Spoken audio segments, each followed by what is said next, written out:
They're gonna shut down the factory! Now for the two S tiers this game's got to offer. After 17 long years away, finally, the prodigal son has returned.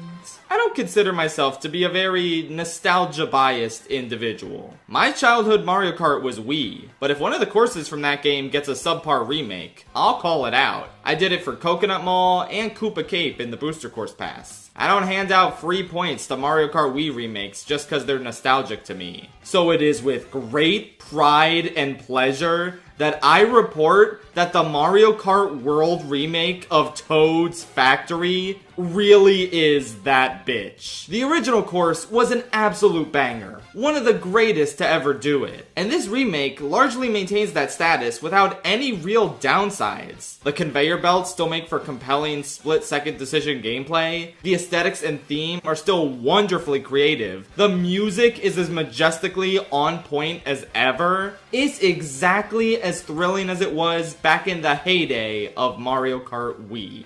Until we get to the ending. There's an addition to this final stretch of the course that is so simple and yet so unbelievably outstanding in terms of the magnificently slick gameplay opportunity it provides. Once you make this big jump and get ready for the mud pits, you'll notice a crane holding up a construction bar on the side. And you start to realize, oh, that's grindable. Let me grind on that now. So you do that, picking up speed as you jump to another nearby construction bar, offering a tight and thrilling shortcut that allows you to rapidly overtake this corner and land on the final stretch with the dump trucks, which, by the way, have tons of trick opportunities and grind rails on them. This last portion of the track is phenomenal every single time I drive it. It really never gets old pulling off these uncomplicated yet still insane feeling stunts. So for this course to perfectly match the level of the supreme S-tier banger that was the original Toad's Factory, and then to surpass it in this final moment that perfectly takes advantage of World's unique gameplay mechanics, I mean, that's kind of a done deal, right? How can I not call this one of the absolute finest courses in the entire game? Again, it's not nostalgia. Most booster course versions of the Mario Kart Wii tracks are worse than the originals. Moo Moo Meadows in this game is slightly worse than its Mario Kart 8 version.